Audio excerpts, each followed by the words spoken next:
Esfuerzo, sacrificio y mucha pasión. Tener mucha tolerancia a la frustración, los grandes retos respecto al financiamiento y a la estabilidad laboral que las nuevas generaciones de doctores están enfrentando. La ciencia no solo es eso en el laboratorio, no es solo escribir artículos, no es solo dar seminarios, dar clases. En el paraíso, en el laboratorio, Ser haciendo mis estudiante es lo experimentos. mejor, Sí, en la ciencia. Es la etapa dorada. Exacto. Abrirnos a que el tema de trabajo que más nos apasione y en el que nos formamos no necesariamente es el más pertinente para el impacto social. Un país con tantos problemas, ¿a qué le damos? ¿A la ciencia o a la salud, verdad? O a la educación, en la que uno pueda influir positivamente sin esperar cosas a cambio. ¿Alguna vez te has preguntado qué hay detrás de los artículos científicos, las aulas, los laboratorios? Artlist.io. ¿Qué historias, frustraciones y pasiones acompañan a quienes hacen ciencia en México? Bienvenidas y bienvenidos a Ciencia de Fondo, un podcast donde conversamos con personas que habitan la academia desde distintos ángulos. Nos alejamos de los titulares para sumergirnos en la experiencia humana de hacer ciencia en este país. En esta primera temporada exploramos la academia en México, trayectorias, retos, silencios, logros y contradicciones que pocas veces se comparten, pero que definen profundamente lo que somos. Yo soy Edith Álvarez, investigadora, postdoctorante, divulgadora, estudiante y alguien que, como tú, cree que las historias de fondo también importan. Sean bienvenidas y bienvenidos a su podcast Ciencia de Fondo. Music Licensing Reimagined. Buenos días, buenas tardes o buenas noches. Bienvenidos nuevamente a su podcast de ciencia favorito, Ciencia de Fondo. El día de hoy, siguiendo con nuestra miniserie de trayectorias consolidadas, tenemos un invitado muy especial, quien es ingeniero químico, maestro en biotecnología y doctor en ciencias por la Universidad Nacional Autónoma de México. Él es un experto en biocatálisis ambiental y tiene una formación muy rica, ya que tiene experiencia tanto en el sector académico, es investigador nivel 3 del Sistema Nacional de Investigadores y también ha colaborado estrechamente con el sector industrial y también el sector gobierno para proponer diferentes estrategias de remediación de problemáticas ambientales reales. Recientemente tuvo la oportunidad de tener una estancia sabática en la Universidad de Santiago de Compostela en España. Doctor Eduardo Torres, bienvenido a este espacio. Muchas gracias por aceptar la invitación a participar en este proyecto. Muchas gracias, un gusto estar aquí, gracias por la invitación. Para ir iniciando con esta charla, es importante que mencionemos que el espacio tiene la función de dar a conocer relatos de quienes han construido una comunidad académica con liderazgo y conocimiento científico en México. Para eso, me gustaría que nos platicara un poco qué palabras vienen a su mente cuando piensa en su trayectoria. Esfuerzo, sacrificio y mucha pasión. Son las principales que creo me han acompañado a lo largo de mi trayectoria profesional en la investigación científica.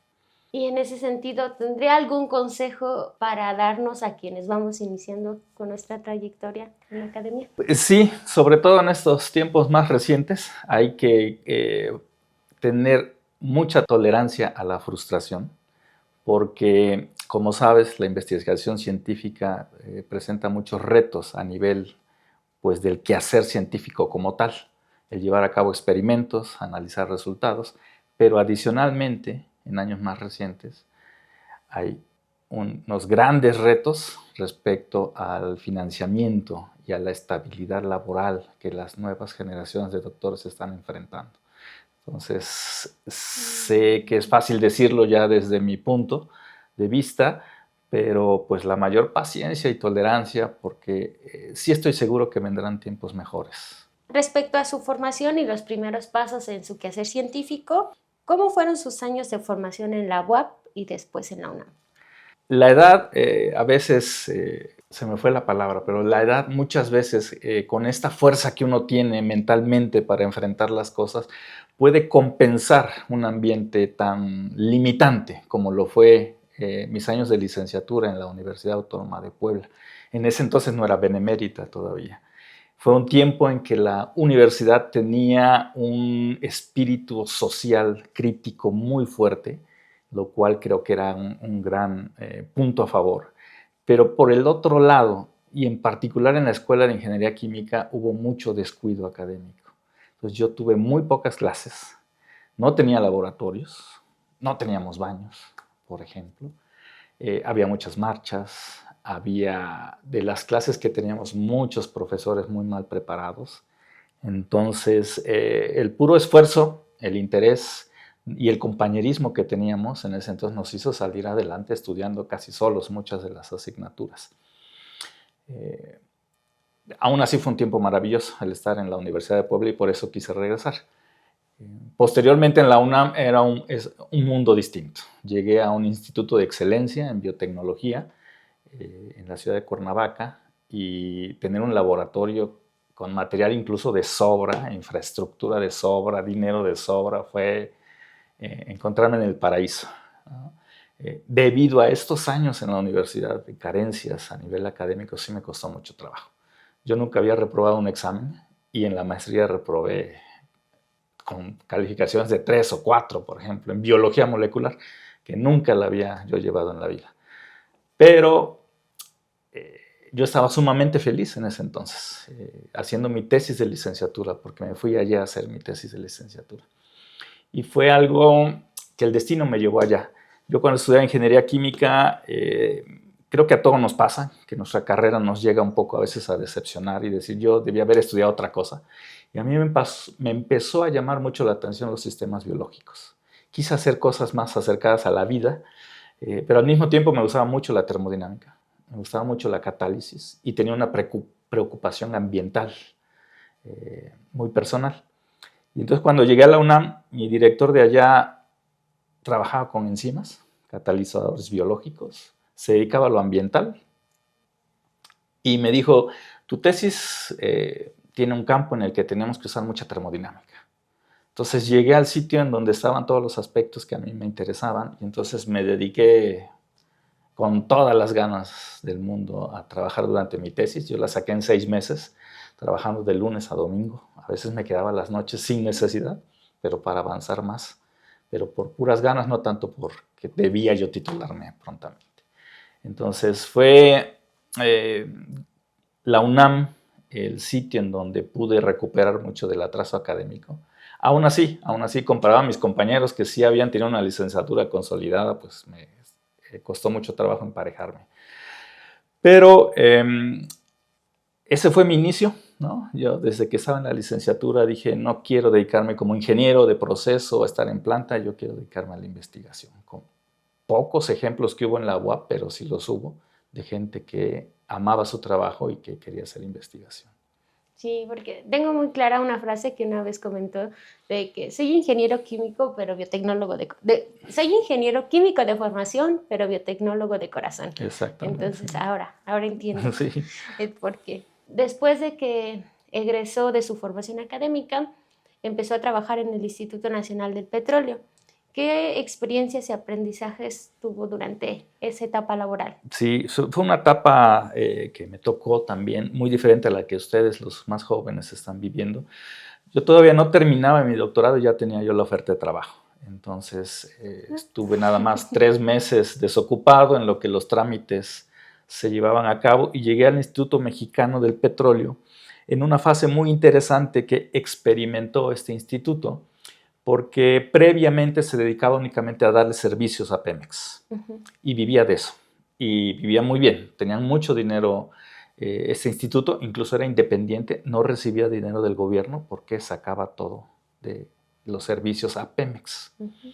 En un momento dado, Pemex abre su cartera no solo al instituto, era como exclusivo para el instituto, y empieza a contratar tecnología india, ingenieros indios y de otros lados, que los ingenieros indios son de un nivel extraordinario y cobran muy barato.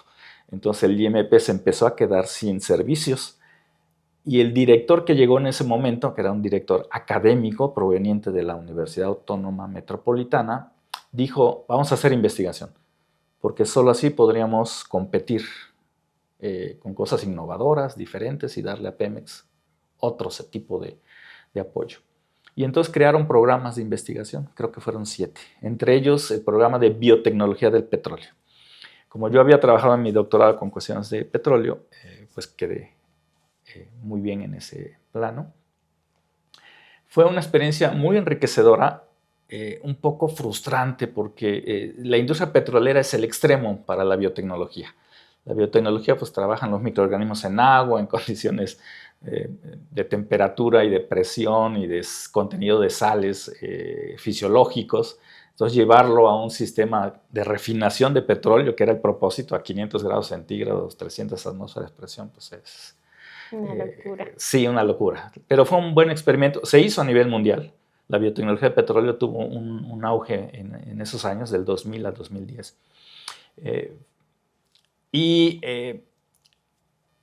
Los programas, algunos se consolidaron, sobre todo los programas de catálisis, donde es el entorno natural de la industria del petróleo, con los catálisis químicos.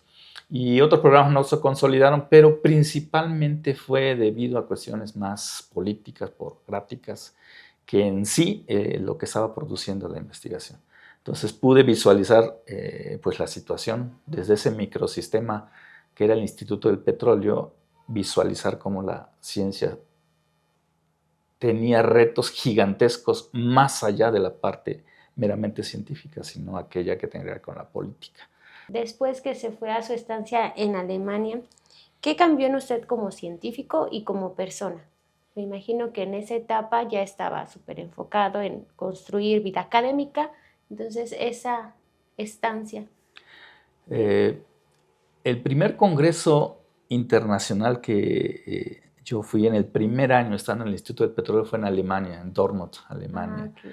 Y viviendo de México, viviendo en Puebla, y ver en Dortmund, un pueblo pequeñito, pero extraordinariamente bien organizado, limpio, con mucho dinero. Quedé maravillado de la forma de vida de la Alemania. Entonces yo dije, voy a regresar a Alemania. Entonces hice mi postdoctorado, después, 5 años después, en otro sitio. No, sí era Dortmund, perdón, el doctorado. El postdoctorado fue en Dortmund y ese congreso, pues ya no me acuerdo del nombre. Pero Dortmund era una ciudad, me dicen que era una ciudad minera. Y en un momento dado se acabó esa industria y se hicieron el propósito de hacerlo una ciudad biotecnológica. Entonces, muchos recursos del gobierno y de la industria fueron a apoyar ese tipo de proyectos. Entonces, llegué a un laboratorio que era fácilmente 10 veces más grande del que yo tengo y que tenía todos los equipos ahí para trabajar. Mis materiales y reactivos llegaban en 8 días, cuando yo los pedía. Y el líder académico de ahí era una persona extraordinaria, de esas mentes que hay pocas en el mundo, ¿no? Capaz de trabajar con 10 proyectos al mismo tiempo y tenerlos todo con una claridad tremenda. Entonces fue, por un lado, reconocer con humildad pues, el nivel que yo llevaba, y por el otro, aprender que sí es posible incorporarse a grupos líderes como era ese grupo en Alemania. Y regresé aún más, con más ganas de dedicarme a la investigación científica. Después de que regresó de esa estancia, ¿ya se incorporó a la UAP? No, llegué a la Universidad Autónoma Metropolitana, en la unidad Coajimalpa, que tenía como 1 año de haber sido creada. Todavía no teníamos campus, estábamos en un edificio rentado, y ahí se hicieron salones, se hizo un laboratorio en un piso completo y nos hicieron cubículos, y entonces estuve trabajando ahí durante 2 años como repatriado. Me pagaba el CONACYT y la universidad todavía no me contrataba, pero sucedieron varias cosas, entre ellas la vida en México para mí es muy pesada todo el tiempo. No podía yo dormir por el ruido de la ciudad, estar transportándome en la ciudad es extremadamente estresante. La comida era muy mala. Y bueno, yo en el 2006, cuando estuve en Alemania, nació mi hija. Y estuvimos allá 1 año. Y ella se regresa con mi ex esposa. y se quedan en Puebla. Entonces estaba yo en México trabajando y viajaba yo los fines de semana. Y entonces dije, esto ya no puede ser, yo tengo que buscar trabajo. Y afortunadamente hubo en la Universidad Autónoma de Puebla, eran otros tiempos, ¿verdad? Yo mandé mis papeles y al mes me dijeron sí. Entonces regresé muy contento, regresé y cuando vi a la UAP era una universidad completamente diferente. Yo la primera vez que la pisé fue el 2009, completamente diferente a cuando yo había estudiado y me emocioné mucho. Entonces dije, pues sí, si hay oportunidad me quedo aquí. Y así fue como llegué a la universidad. Okay. A través del quehacer académico que ha estado desarrollando, ¿qué significa para usted, más allá de la productividad que constantemente es evaluada cada 5 años generalmente en el SNI, qué significa para usted ser nivel 3? Una meta cumplida. Yo desde que inicié me lo propuse, pues creo que un poco más por ego, porque cuando yo llego a hacer mi tesis de licenciatura, todos los investigadores que eran jóvenes en ese entonces, líderes de grupo, pues ya eran consolidados, ya tenían SNI 3, entonces la forma en la que trabajaban, tan disciplinada, de manera tan ética, lo vi como un ejemplo a seguir. Entonces como que lo asocié un poco, decir SNI 3 es llegar a esos niveles también, que me doy cuenta que no necesariamente, ¿verdad? Pero sí me lo propuse y fue un gran alivio, una gran satisfacción para mí, que hace cerca de un año logré este nombramiento después de 24 años de trayectoria profesional. Se lo dediqué a mis padres, que fueron los primeros en los que creyeron en mí. Se lo dediqué a mi hija en un ritual silencioso y personal, claro. Y pues ahora me encuentro, es el primer año que tengo este nombramiento, y me encuentro en este año como de tranquilidad respecto a decir, lo voy a disfrutar este año. El siguiente me voy a empezar a trabajar para poder mantenerlo, ¿no? Pero dije, este año me voy a relajar un poquito porque ciertamente pasa factura. Todo el tiempo dedicado, todo el estrés, todas las frustraciones, todo lo que hay que hacer para desarrollarse como investigador, pues realmente pega a nivel de salud, ¿no? Entonces sí, decidí este año tranquilizarme un poquito. Okay. Creo que es algo importante que a todos nos serviría. Es importante ser disciplinados, es importante tener ese compromiso con nosotros mismos y nuestros colaboradores sin descuidar nuestra parte humana. La salud es muy importante y realmente cuando no tenemos salud no tenemos nada, no podemos realmente ni estar bien en casa, ni estar bien en el trabajo. Y es primordial cuidar todos los aspectos, la salud sobre todo, y ayuda mucho, ciertamente ayuda mucho estar en un ambiente, en un laboratorio cordial, con gente con la que uno puede trabajar, con estudiantes que llegan con interés y ganas de trabajar. Eso ayuda mucho porque realmente lo mantiene uno en un nivel óptimo de energía y de ánimo, pero la ciencia no solo es eso en el laboratorio, no es solo escribir artículos, no es solo dar seminarios, dar clases. Eso sí, dentro del desarrollo de la trayectoria científica, sí es algo que puede desmotivar bastante, enfrentarse a todas las cosas que hay que hacer adicionalmente a la investigación científica. Me refiero pues al hacer trámites, ¿no? Normalmente, y a veces pienso en extremo, siento que las contralorías de los diferentes sitios en los que he estado ven al investigador como alguien que se va a robar el dinero, ¿no? Entonces le ponen 1000 pasos para poder hacer una adquisición, por ejemplo, ¿no? Entonces es algo realmente difícil de entender y muy frustrante, que puede en algún momento dado desmotivar tanto que la gente diga, mejor me dedico a dar clases y dejo esto. Sí, porque realmente ahorita que ya tengo un poquito más de cercanía con esta realidad de ciencia, antes estaba en el paraíso, en el laboratorio, ser haciendo mis estudiante es lo experimentos. mejor, Sí, en la ciencia. Es la etapa dorada. Exactamente. Pero ahora que ya puedo ver un poco más acerca de cómo es esta gestión, es sumamente difícil tener una idea que sea candidata a participar por un proyecto de frontera. La tienes, la desarrollas, consolidas a tu equipo, tanto de colaboradores, investigadores como de estudiantes, y si en los azares del destino, porque obviamente las personas que ya concursan por ese tipo de financiamiento, todos son buenos, todos tienen experiencia, todos redactan bien, entonces básicamente es una competencia ruda.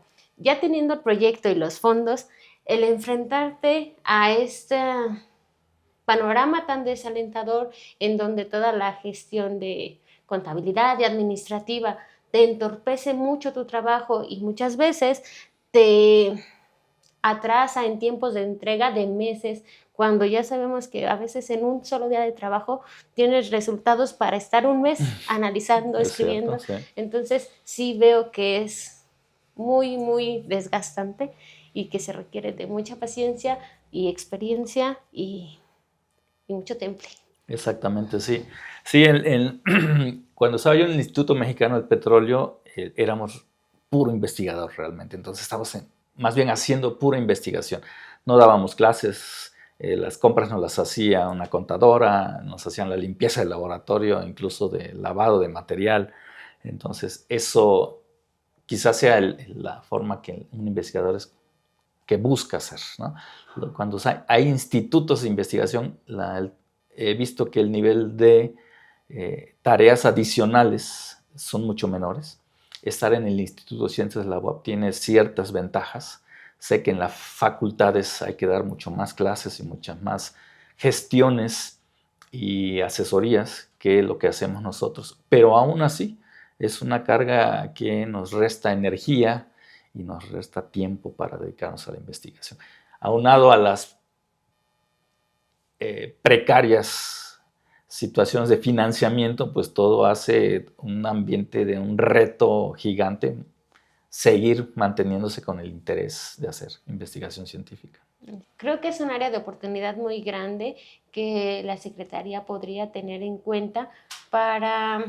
Y las universidades, ¿no? Porque propiamente esos son protocolos internos de cada universidad, de cada facultad de instituto, pero creo que sí hay formas más sencillas de automatizar todo esto, porque a final de cuentas las leyes a lo mejor para demostrar cómo el uso de los recursos no cambian frecuentemente, o sea, podemos tener planes ya bien estandarizados que nos faciliten la vida a todos los trabajadores. Exactamente, sí. ¿Cómo ha sido posible para usted construir con liderazgo a su equipo de trabajo que tiene actualmente en la Universidad Autónoma de Puebla? Yo tuve la gran fortuna de que cuando llego a la universidad, a la Benemérita Universidad Autónoma de Puebla, traigo 2 proyectos financiados. Uno de CONACYT, que sin problema me lo ceden desde la UAM a la UAP, entonces llego con dinero. Y un proyecto aceptado con un colega de la Universidad Autónoma Metropolitana. Entonces llegué con suficiente dinero para empezar a comprar material, a comprar equipo, a dar becas. Eso me hizo iniciar muy rápidamente porque empecé a tener alumnos de licenciatura con los temas de trabajo no desde cero, porque yo ya venía trabajando con ellos. Entonces eso me ayudó mucho a empezar a generar productos que pues, es como una bola de nieve, ¿no? Estos alumnos buscan a otros alumnos y les dicen, ahí se puede trabajar, ahí hay material, ahí hasta nos dan becas, eso trae más alumnos y entonces empiezo a escalar a posgrado, con estudiantes de posgrado y teniendo dinero es la llave de muchas cosas porque los temas siguen fluyendo hasta poder terminar, quizás hasta tener una propuesta ya tecnológica o tener alguna patente, pero es gracias a eso en que pude relativamente rápido conformar un grupo consolidado. Eso y todo lo que aprendí en la UNAM principalmente, de ver cómo la gente trabajaba, los colegas de ahí, no colegas, en ese entonces yo era estudiante, los investigadores eran muy solidarios, muy empáticos, muy honestos, tenían dinero. Entonces aprendí formas de trabajo que veía que funcionaban. Entonces, al aplicarlas aquí, me di cuenta que seguían funcionando. Entonces, ese fue un gran aprendizaje ahí en la UNAM. En el IMP tuve ahí sí colegas casi de la misma edad trabajando, que teníamos pues de manera natural una sintonía para trabajar en equipo bien. Y entonces todo eso al aplicarlo en la Universidad de Puebla, pues me dio resultado. Y que en un principio la universidad, la universidad siempre ha apoyado a los investigadores, a los profesores investigadores de diferentes maneras, acoplándose a los tiempos que hay en el país. Pero en ese entonces creo que era más fácil. Creo que era más fácil cuando yo llegué hace 15 años a la universidad. Y eso permitió pues avanzar lo más rápido posible. ¿Qué tip nos daría a los investigadores que estamos iniciando con proyectos ya un poquito más de impacto social, interdisciplinarios, para poder tener esa facilidad o poder abordar a personas en el sector industria de hacer colaboraciones? Del sector industria sí creo que es un campo prácticamente imposible de entrar, excepto cuando el gobierno apoya las iniciativas. En ese entonces eran programas de CONACYT que financiaba la industria, siempre y cuando estuviera asociada con investigadores, y entonces daba dinero para proyectos vinculados a la industria. Si no hay este tipo de iniciativas del gobierno, yo no veo por dónde la industria tenga interés, lamentablemente. Sus colaboraciones. Sí, pero en la parte social hay un gran campo en donde debemos trabajar. Hay que salir de los laboratorios, porque son los tiempos que desde hace algunos años se han implementado desde CONACYT y ahora la Secretaría, y creo que es una manera correcta de hacerlo. El país ya ha pasado por muchas etapas de financiamiento de la investigación básica, de frontera, de vinculación, y ahora toca aquello con la vinculación social. Creo que es un acierto. ¿Ha disminuido los financiamientos para la investigación básica y de frontera? Sí, pero ha aumentado aquella que tiene incidencia social. Incluso ha creado programas de investigadores por México con modalidad en incidencia, que creo que es un gran acierto. Creo que algunas áreas muy difícilmente pudieran transformar sus líneas de investigación hacia el impacto social. Piensen en un matemático, por ejemplo, puro, ¿verdad? O algún químico que ha hecho síntesis de cosas desde sus inicios. Ahora decirlo, hay que acoplarse a las necesidades del país, es muy difícil. Pero hay áreas que de forma natural se lo pueden hacer. Una de ellas es las ciencias ambientales, en la cual estamos trabajando. Hay mucho que hacer por ahí a nivel de investigación científica. Creo que también tenemos que, como investigadores, abrirnos a que el tema de trabajo que más nos apasione y en el que nos formamos no necesariamente es el más pertinente para el impacto social. En mi caso, por ejemplo, biocatálisis ambiental, yo después de 25 años de trabajar con ella, la estoy haciendo a un lado. Yo me di cuenta que no va a funcionar en el corto, mediano y largo plazo. Y entonces hay que hacer otro tipo de cosas si es que queremos tener un impacto social. Es muy complicado, es muy complicado. Necesitamos como investigadores que nos enseñen a trabajar en equipo y de manera, sobre todo, interdisciplinaria. Es una palabra de moda desde hace algunos años. Muy poca gente logra trabajar de manera interdisciplinaria. ¿Qué sucede cuando hay grupos de trabajo de este tipo? Está un matemático, un físico, un ingeniero, un sociólogo, un antropólogo, un economista. Lo primerito de las primeras horas de trabajo decimos, no, yo no trabajo aquí. Ahí háganse bolas, yo les entrego mi trabajo, yo ya no quiero seguir. Porque es muy difícil entenderse en formas de trabajo interdisciplinarias, muy, muy complejas. Sí hay ejemplos y hay grupos que lo hacen. Creo que a esos grupos tenemos que integrarnos para aprender a trabajar.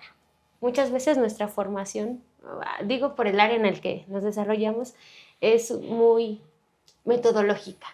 Y cuando ya tratas de integrar el proyecto para que tenga un impacto social, te das cuenta de la deficiencia de habilidades blandas que tienes, ¿no? Muchas veces el abordar de una manera empática, prudente y coherente a una sociedad que tiene una problemática es súper retador, incluso más retador que la supuesta solución que tú vas a brindar. Ciertamente. Entonces, creo que también sería importante que ahorita sean a lo mejor estrategias que se vayan implementando para que fomentemos ese tipo de habilidades y hacer un trabajo un poquito más atinado, más aterrizado. Exactamente. Y juntarnos con la gente que sabe, ¿no? Hay que trabajar con los antropólogos, con los sociólogos, que saben trabajar con las personas en campo.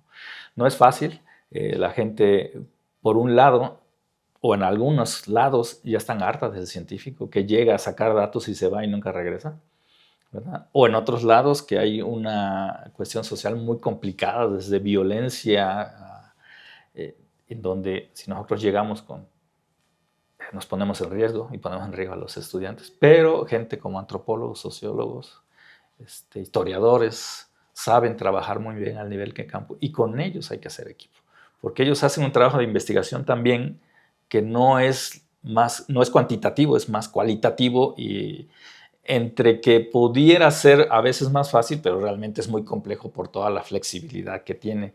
Y a veces los que somos de las ciencias más duras o naturales, no los consideramos como científicos, pero realmente hay un trabajo ahí admirable en ellos. Sí, precisamente ahorita que estoy teniendo la oportunidad de trabajar en el posgrado de Ciencias Ambientales con la clase, me estoy dando cuenta de lo difícil que es, en primer lugar, entender con flexibilidad todas las teorías que se aplican y buscar a lo mejor un indicador que te sirva como una herramienta de medida de algo que no es naturalmente medible. Sí. Y es muy, muy, muy complejo. De Sí. verdad, jamás lo dimensioné. Sí, sí, exactamente. Y a veces queremos ponerle a todos números y es posible en algunos casos, pero no en todos. Sí. Entonces, es una forma de hacer ciencia diferente y complementaria a lo que hacemos. Si no, no habrá manera de que realmente tengamos un impacto importante. Por ejemplo, cuando se diseñan plantas de tratamiento de aguas y es todos los ingenieros del mundo haciéndolo y funcionan perfectamente bien, pero sin tomar en cuenta la complejidad social, terminan abandonadas, funcionando mal, a nadie le importa, que es lo que tristemente tenemos actualmente. Sí. ¿Por qué eligió la biocatálisis ambiental como su línea de investigación central? Sí, como te comentaba al inicio, en ingeniería química me di cuenta que todo era demasiado inflexible. Interesante, a mí me encantó la termodinámica, me gustaban mucho las matemáticas, por eso es que llegué a ingeniería, pero lo vi como demasiado frío. Entonces, en todas estas etapas que pasa uno de joven, en esas crisis existenciales, yo dije, no, yo tengo que hacer algo un poco más acercado a la vida, sin que lo que yo haga tenga un impacto posterior que sale peor al final. Y cuando tuve la asignatura de catálisis, me gustó mucho la parte matemática. Y por ahí en un curso aislado que teníamos como de química orgánica aplicada, conocí a las enzimas. Y entonces dije, esto es lo que a mí me gustaría trabajar. Llegué a tomar hasta curso de fisiología vegetal, porque quería yo conocer un poco más de los sistemas biológicos y me di cuenta que al final de cuentas pues es química lo que hay abajo, lo que hay atrás, ¿no? Bioquímica, química, y claro, hasta el fondo la física, pero ya es demasiado. Casi imposible de entender para mí la física. Pero esto cuando descubrí las enzimas y mi interés propio en la parte ambiental, de colaborar de alguna manera como individuo en la sociedad para disminuir el problema ambiental, llegando a la UNAM conocí que se podían juntar, ¿no? Había enzimas que transforman compuestos contaminantes en algo inocuo y que pues está gobernada por leyes químicas, termodinámicas, y entonces tenía el paquete completo en un proyecto y lo tomé con una pasión un poco desbordada, debería yo decir. Si ahorita me ves delgado, en ese entonces estaba yo a la mitad, porque prefería estar en el laboratorio trabajando que salir a comer propiamente. Y hasta la fecha, la verdad es que sí estoy dejando esta línea de investigación, pero más por el hecho de ver que no le veo un futuro cercano de aplicación, pero es un tema muy interesante de trabajo, ¿no? De trabajar con las enzimas como sistemas biológicos a los que se les puede modificar, estabilizar y que siguen con esa gran característica de transformar muchos compuestos a algo inocuo. Pues me sigue emocionando, sobre todo porque contaminantes están saliendo todo el tiempo. Ahorita son los emergentes y así como se van saliendo, nosotros los vamos aplicando con las enzimas y vemos que sigue funcionando a nivel laboratorio. Entonces, pues te digo, de ese interés que tenía yo inicialmente, al descubrir que existía esa área en la ciencia, pues hice un clic como un crush juvenil, ¿no? A la que no lo he soltado hasta la fecha. Entonces, de los proyectos actuales que tienen, ¿cuál es el que le apasiona más? El que me apasiona y que es un tema muy actual es la resistencia bacteriana. No desde el punto de vista médico ni microbiológico, sino ambiental. Se habla del problema de la resistencia bacteriana del mismo tamaño que el calentamiento global, aunque es menos visible actualmente. Y los pronósticos son alarmantes. Se habla de que en el 2040 tendremos alrededor de 10 millones de muertes por infecciones por bacterias resistentes. Antes de la pandemia de COVID se decía que era en el 2050. Sí, la pandemia adelantó ese pronóstico y que a nivel mundial se están tomando muchas medidas, ciertamente, muy centradas en la parte clínica, porque parece ser que de ahí brota todo, pero a nivel ambiental está impactando, ¿no? Se han encontrado bacterias resistentes en agua, en suelo, en alimentos, y propiamente en nosotros las hacemos resistentes a la hora de tomar antibióticos de una manera incorrecta. Ya desde ahí estamos haciendo resistencia. ¿Es un proceso natural? Sí. Lo que pasa es que ya se salió de control. Entonces, los dos problemas juntos, el calentamiento global, el cambio climático y la resistencia, entonces están haciendo más grandes. Entonces, la resistencia bacteriana es mi tema ahorita más actual, que más me emociona. Desarrollando tecnologías que eliminen bacterias resistentes a antibióticos. Y el enfoque anterior era eliminar a las bacterias. Ahora nos estamos dando cuenta que hay que eliminar hasta el ADN, porque el ADN es suelto por ahí, que pareciera muy sensible, que cualquier bacteria se lo pudiera comer, se puede transferir a otro organismo y hacerlo resistente. Entonces hay que eliminar hasta el ADN y para ello se están aplicando tecnologías, pues yo diría cada vez más sustentables, pero todavía insuficientes para poder eliminarlos. Entonces en ese trabajo me estoy involucrando ahora. Sí, creo que es muy interesante porque también había leído algo así de que precisamente las personas que son antivacunas, no solamente ellos son los perjudicados, ¿no? Al no tener los microorganismos que puedan defenderte de una forma más eficiente cuando llega una enfermedad, sino que también al ser personas que precisamente no tienen esos anticuerpos, son los huéspedes perfectos para que las bacterias y los microorganismos puedan vivir más tiempo y precisamente al irse ellos reproduciendo y regenerando, pasan toda esa información genética para que la siguiente generación de microorganismos o bacterias, perdón si estoy diciendo algo en un término no adecuado, pero sean más resistentes y tengan formas más eficientes de atacar a su huésped.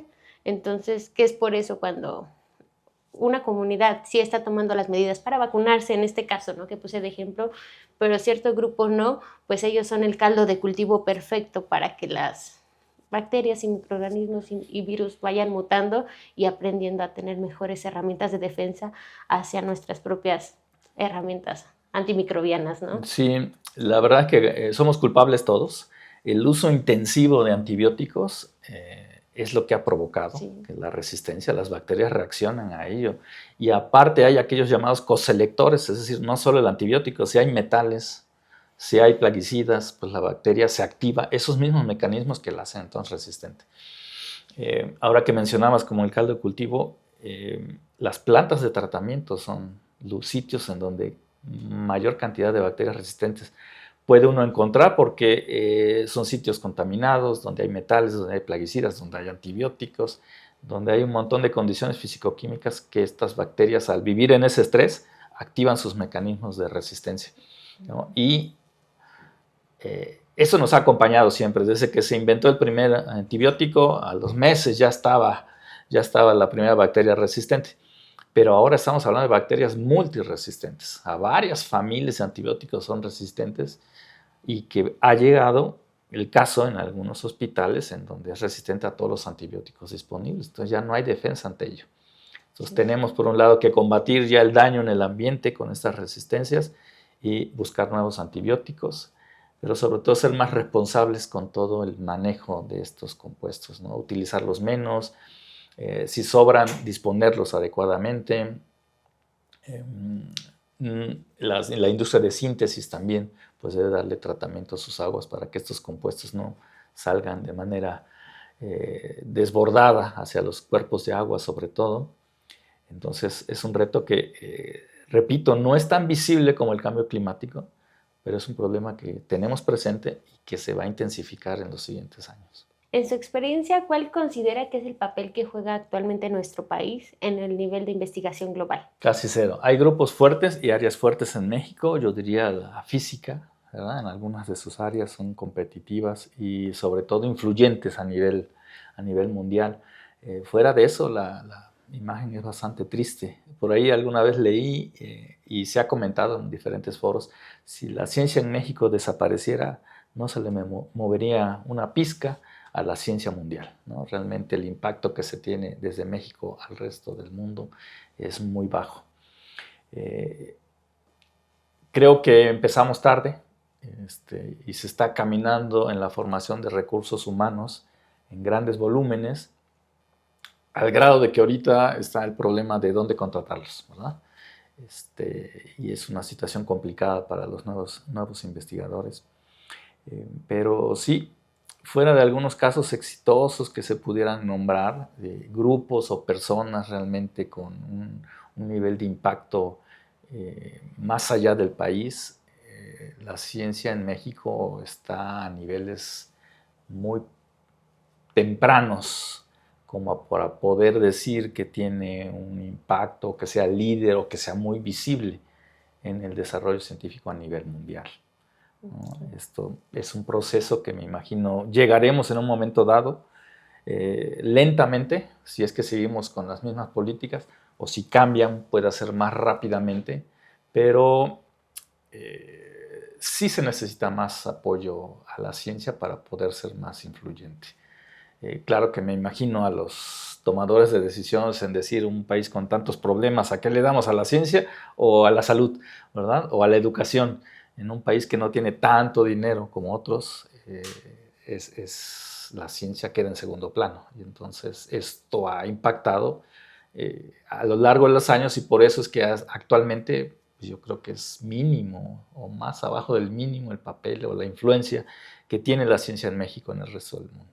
Quisiera agregar que esto no indica o sugiere que los investigadores recién graduados no tengan el nivel para competir a nivel internacional y poder integrarse a grupos de investigación en otro mundo. Sí se tienen posgrados y recursos humanos o personas formadas con las capacidades de poder desarrollar ciencia a nivel mundial. Sin embargo, el ambiente es el que quizá no permita que puedan explotar todas sus capacidades por la situación política, social y económica, ¿no? Por ese lado es un punto valioso que ya tenemos. Hay universidades consolidadas, hay programas educativos consolidados que están formando investigadores nuevos con las capacidades suficientes, ¿verdad? Que si se fueran a otro país pudieran lograrlo sin problema, pero que ahora por el momento su impacto incluso de los investigadores ya de mayor edad no se está visualizando porque el apoyo económico hacia la ciencia es bajo. Pero esto no implica que no seamos capaces como personas investigadores de estar a la par de las investigaciones mundiales. Una vez que hemos compartido un poco acerca de toda esa experiencia y historia de vida académica, me gustaría ir entrando un poquito a nivel personal, ¿no? Porque siempre creo que es importante también que se visualice que el científico, el profesor, el académico también es una persona. Entonces, en ese sentido, ¿a usted qué es lo que lo haya ayudado a mantener el equilibrio entre su vida, sus hobbies, las cosas que disfruta y su vida académica, que como ya nos mencionó, es demandante, Sí. tanto de tiempo y... No estoy seguro de tener equilibrio en todas mis áreas, ¿eh?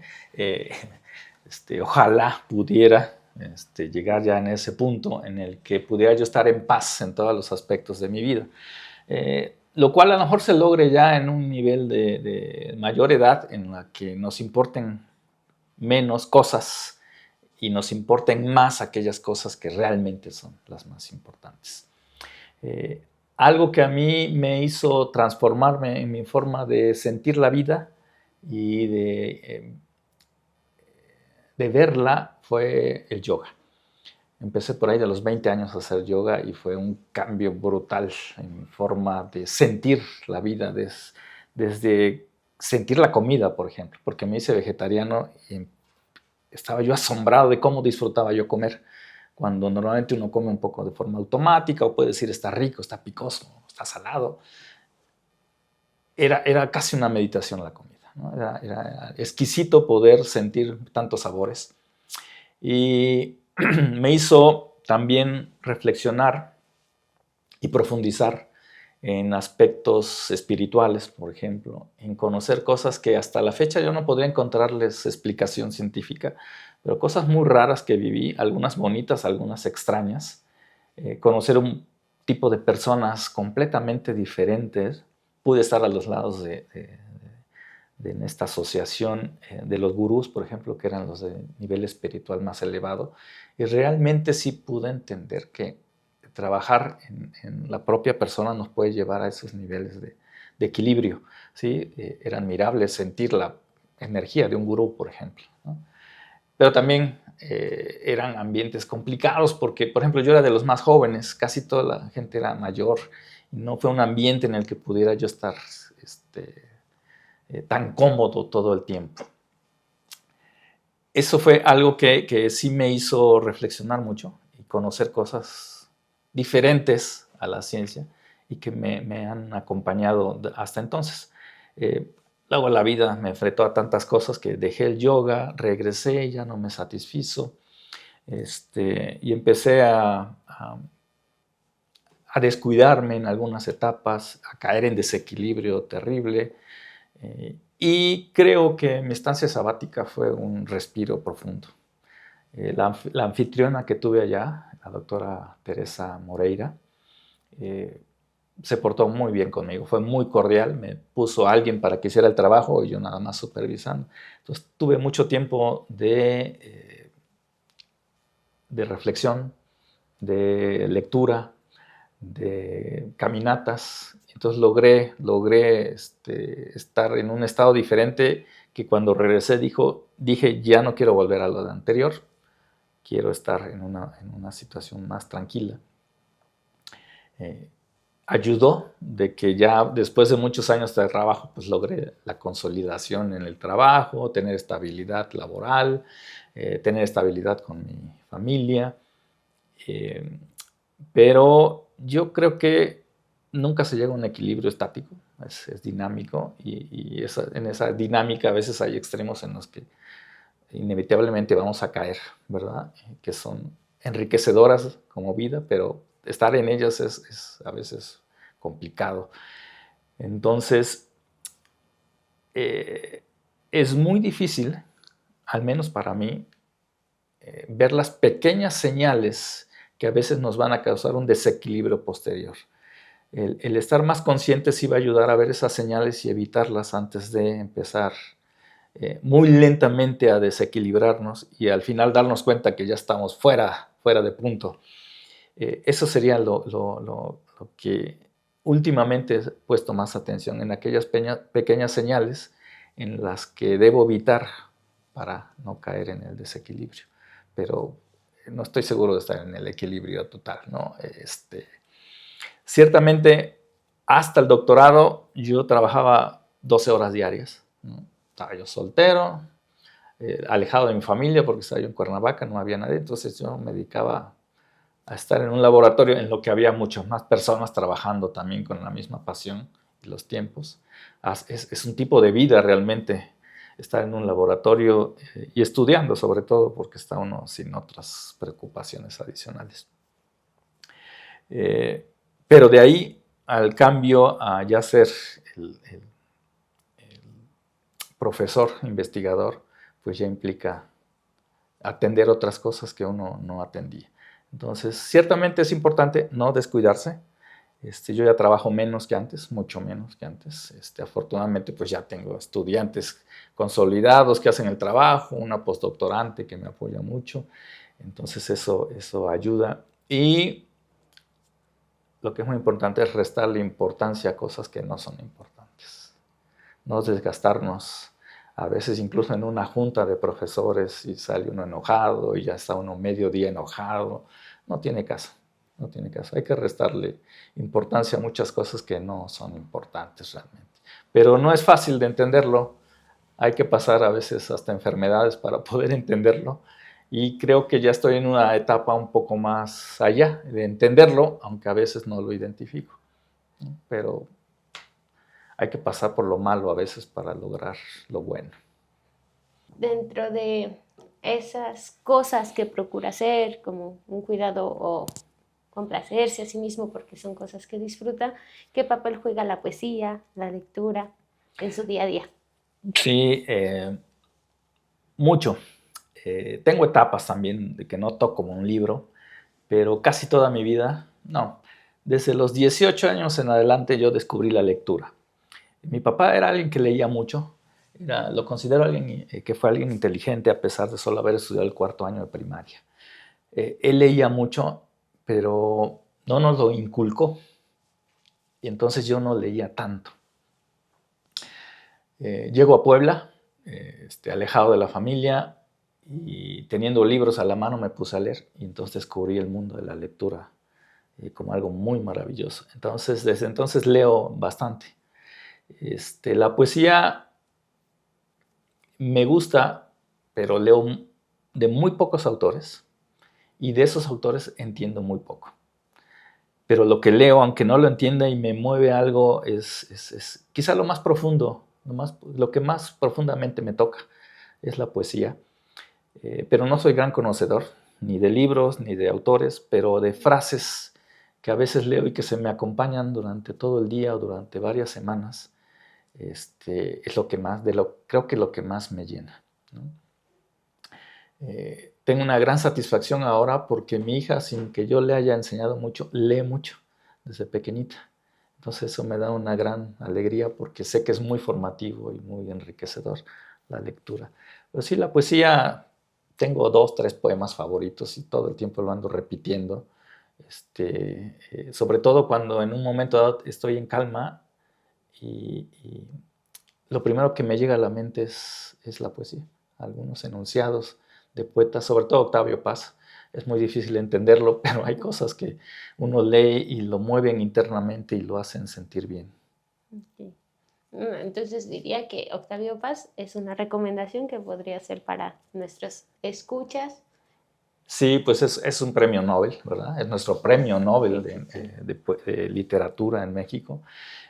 Una persona extremadamente inteligente, de una visión poco común.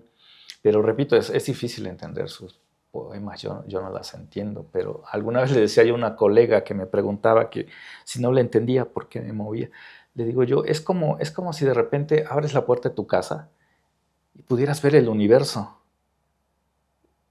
Y seguramente no vas a entender por qué ves el universo afuera de tu casa, pero seguramente te va a mover internamente mucho, ¿no? Entonces es de esa misma manera la poesía, abres algo y que no la entiendes, pero te está impactando en el interior de una manera desconocida. Y es parte del arte, ¿no? Sí. Porque te hace sentir. Claro, sí. Claro que hay arte que por más que uno quisiera no lo entiende, ¿verdad? Sí, también eso es muy cierto. ¿Cómo ha cambiado la visión de éxito con el pasar de las diferentes etapas de su vida? Sí, antes el éxito, consciente e inconscientemente, lo relacionaba yo más al ego, ¿no? Entonces, cuando uno dijera es más reconocido, es que es uno más exitoso. ¿verdad? Ahora creo que es diferente. Ser exitoso es estar satisfecho con lo que uno hace y estar tranquilo, ¿no? De poder trabajar con personas en las que uno pueda influir positivamente sin esperar cosas a cambio, ¿verdad? Desde a un estudiante a veces apoyarlo, a algún colega apoyarlo, darle oportunidades que se merecen y que a veces no se las dan y poder apoyarlos en algo. Ese para mí es un poco el éxito. Para llegar a eso, pues obviamente está todo el trabajo previo que ayuda de alguna manera a tener esas facilidades, ¿no? Porque si no tenemos la trayectoria suficiente, a veces pues, nos es más difícil poder colaborar y ayudar a las personas. Pero sí, va un poco de la mano como eso. Puede sonar quizá como algo fingido, ¿no? Porque pues todo el mundo quiere ser exitoso en su trabajo, ¿no? Y sobre todo asociarlo al reconocimiento, que es algo muy rico.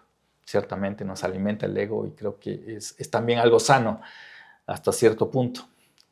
Pero si eso no se transforma en tener una contribución pues al más cercano que tengamos al menos, pues entonces pues no es éxito desde mi punto de vista. ¿De qué sirve exactamente? ¿Qué legado quisiera dejar como formador y compañero de estas nuevas generaciones? Sí, no tanto, porque creo que cada persona vivencia y aprende de una manera diferente a uno, aunque estemos ante el mismo suceso.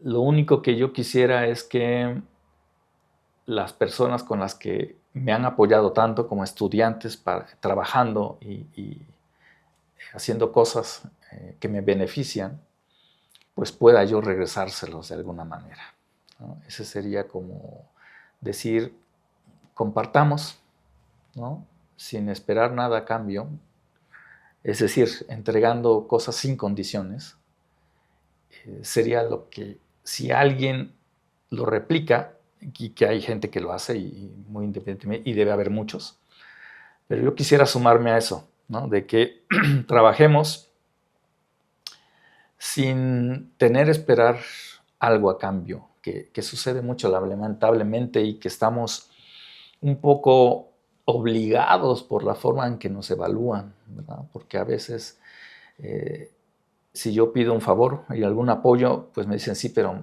acuérdate que nos van a evaluar, entonces necesito que tú a mí también me des algo a cambio. No es que sea malo, pero no es la mejor forma, creo que, de convivir. Debería de ser genuino, ¿no? Completamente. Natural, genuino, espontáneo. Y ya para cerrar este episodio, me gustaría hacerle la pregunta firma del podcast. ¿Qué significa para usted ser humano, ser académico y ser científico? La primera es la más complicada porque tengo toda mi vida preguntándome eso y no logro tener una respuesta que me satisfaga. A veces cuando estoy muy preocupado y angustiado por cosas de la vida cotidiana, recuerdo los documentales de Carl Sagan, en donde nos enseñaba esta pelucita de polvo que se ve a lo lejos, es el planeta Tierra, en la inmensidad de este universo, ¿no? No somos nada, somos azar de las cosas que hay en el universo, lo cual es muy difícil de entender, ¿no? Cómo el azar nos llegó a, ¿no?, generar seres humanos con conciencia, tan preocupados de cosas profundas, pero también en el otro extremo de gente que no tiene corazón y es violenta o extremadamente superficial o vanidosa. Digo, ¿cómo el azar en el universo produjo una población humana?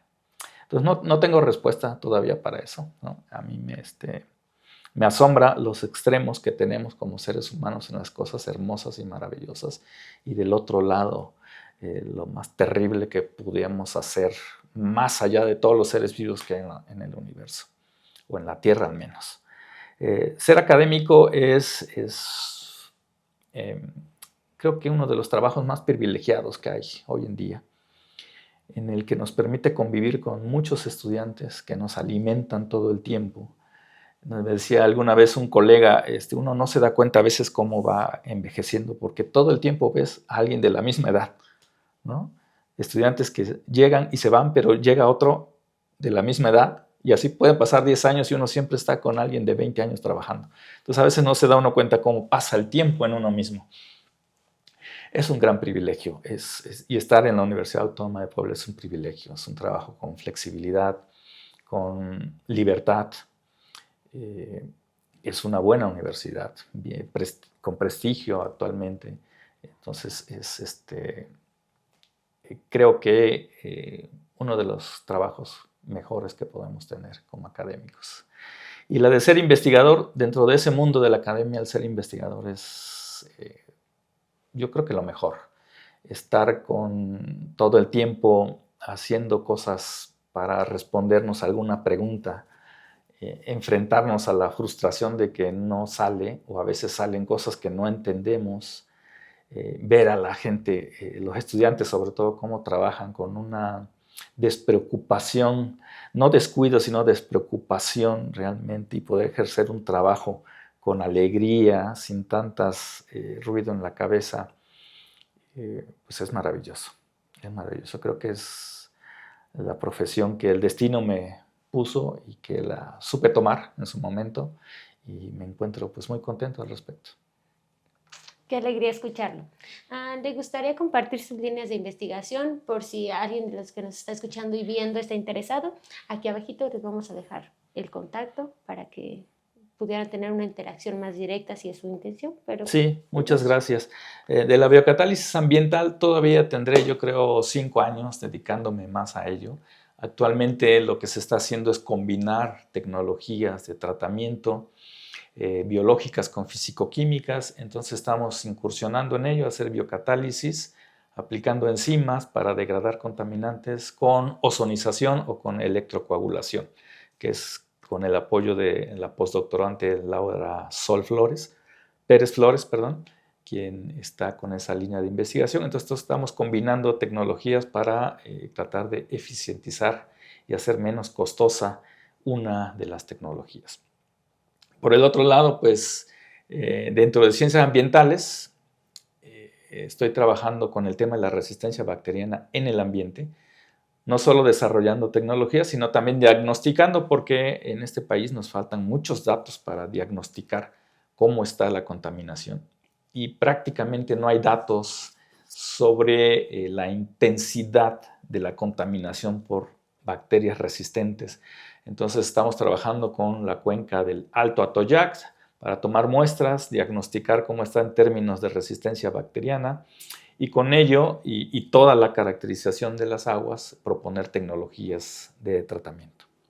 Bueno, gracias por compartirnos, gracias por acompañarnos. Esperamos que todas estas experiencias les sirvan. Si tienen alguna duda, comentario, por favor déjenlos aquí abajito. No olviden seguirnos en todas nuestras redes sociales y nos vemos la próxima semana con un nuevo episodio. Hasta luego.